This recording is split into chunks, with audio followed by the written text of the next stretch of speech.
सोचें जरा, टेक्नोलॉजी ये हमारी जिंदगी में हर जगह है, लेकिन क्या कभी ये ख्याल आया है कि यही टेक्नोलॉजी कुछ लोगों के लिए एक दीवार बन सकती है?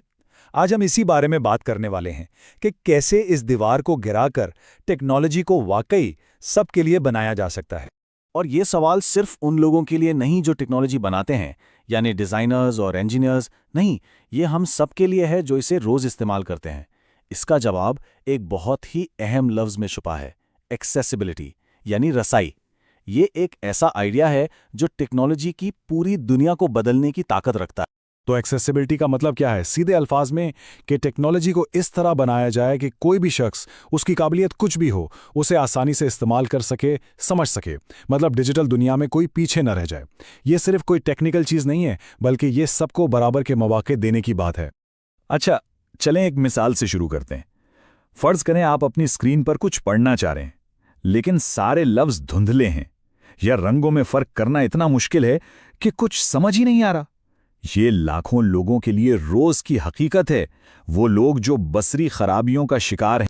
लेकिन अच्छी खबर यह है कि इस चैलेंज से निपटने के लिए टेक्नोलॉजी ने कुछ कमाल के हल निकाले हैं। हम बात करेंगे स्क्रीन रीडर्स की, जो लफ्जी तौर पर स्क्रीन को पढ़कर सुनाते हैं। फिर देखेंगे हाई कॉन्ट्रास्ट मोड को, जो देखने को बहुत आसान बना देता है। और हाँ, जूम फंक्शंस भी, जो हर चीज को बड़ा और साफ करके दिखाते हैं। जरा सोचें, एक नाबीना शख्स अपने कंप्यूटर पर एक ईमेल पढ़ना चाहता है। कैसे पढ़ेगा? यहीं पर स्क्रीन रीडर काम आता है। यह सॉफ्टवेयर इस ईमेल के एक एक लफ्ज़ को ऊंची आवाज़ में पढ़कर सुनाता है, या फिर एक खास ब्रेल डिस्प्ले के जरिए उसे छूकर पढ़ने के लायक बना देता है। ये टेक्नोलॉजी सच में डिजिटल दुनिया को उनकी उंगलियों के पोरों तक ले आती है। स्क्रीन रीडर्स में दो नाम बहुत मशहूर हैं। एक है जॉज, ये एक कमर्शियल सॉफ्टवेयर है, मतलब इसे खरीदना पड़ता है।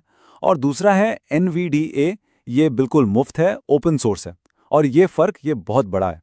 इसका मतलब यह है कि किसी के पास पैसे हों या ना हों, इस ज़रूरी टेक्नोलॉजी तक रसाई का रास्ता मौजूद है।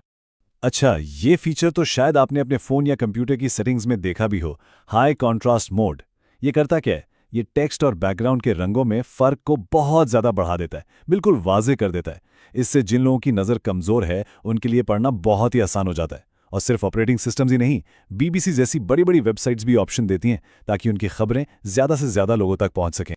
और जूम फंक्शंस, ये तो एक ऐसा फीचर है जिसे हम में से बहुत से लोग इस्तेमाल करते हैं, भले ही हमारी नज़र कमज़ोर ना हो।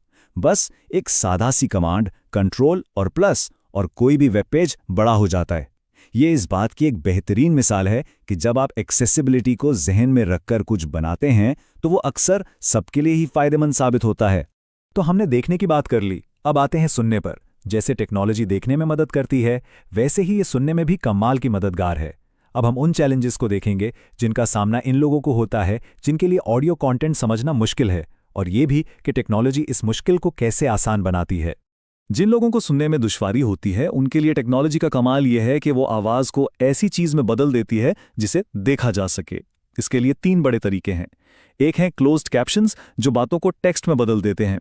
दूसरे हैं ट्रांसक्रिप्ट्स, जो पूरी ऑडियो का लिखा हुआ रिकॉर्ड होते हैं। और तीसरी है साइन लैंग्वेज, यानी इशारों की जुबान में तर्जुमानी, जो इंसानी राब्ते को डिजिटल दुनिया में ले आती है। यूट्यूब पर वीडियो देखते हुए वो CC वाला बटन तो सबने देखा होगा, है ना? बस यही है क्लोज्ड कैप्शंस। और इनकी खास बात यह है कि सिर्फ डायलॉग नहीं दिखाते, इनमें बैकग्राउंड की आवाज़ें भी लिखी होती हैं, जैसे दरवाज़ा खटकने की आवाज़ या तेज़ म्यूजिक। इससे क्या होता है? इससे सुनने से महरूम शख्स को पूरा सीन, पूरा कॉन्टेक्स्ट समझ आ जाता है। इसको समझने के लिए टेड टॉक्स एक ज़बरदस्त मिसाल है। इनका मकसद क्या है?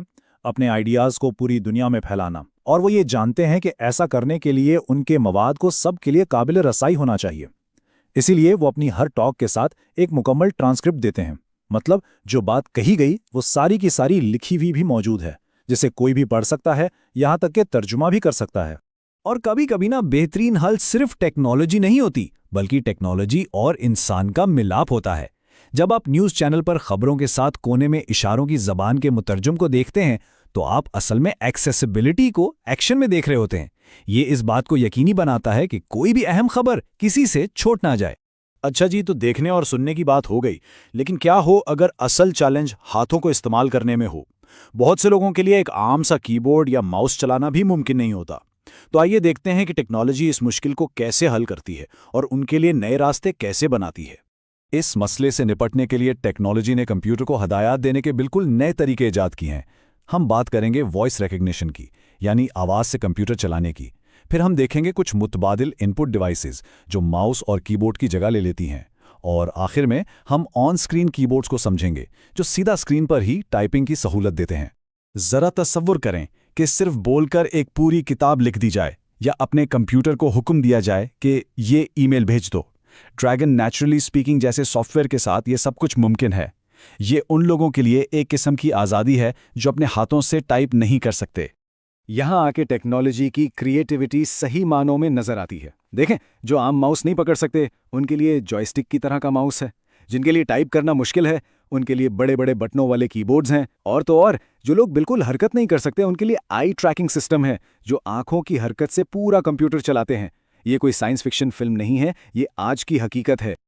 अच्छा, अगर आपने कभी अपने स्मार्टफोन पर टाइप किया है तो इसका मतलब है आप ऑन स्क्रीन कीबोर्ड पहले ही इस्तेमाल कर चुके हैं।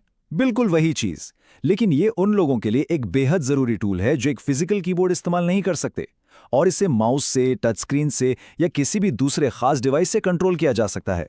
तो हमने बहुत सारे अलग अलग टूल्स और टेक्नोलॉजीज की बात की, लेकिन इन सब के पीछे एक बहुत बड़ा आइडिया है, एक सोच है जिसे कहते हैं इंक्लूसिव डिजाइन या जामे डिजाइन। और ये सिर्फ माजूर अफराद के लिए डिजाइन बनाने की बात नहीं है, नहीं, ये सब के लिए एक बेहतर डिजाइन बनाने की बात है। मकसद ये है कि ऐसी टेक्नोलॉजी बनाई जाए जहां किसी की काबिलियत, उसकी रसाई, उसकी शिरकत या उसके मौकों में रुकावट ना बने। और देखें, ये सिर्फ टेक्नोलॉजी बनाने वालों की जिम्मेदारी नहीं है, ये हम सब की जिम्मेदारी है कि हम एक ऐसी डिजिटल दुनिया को सपोर्ट करें, उसका मुतालबा करें जहां सबको खुशामदीद कहा जाए, जहां टेक्नोलॉजी लोगों को जोड़े तोड़े नहीं।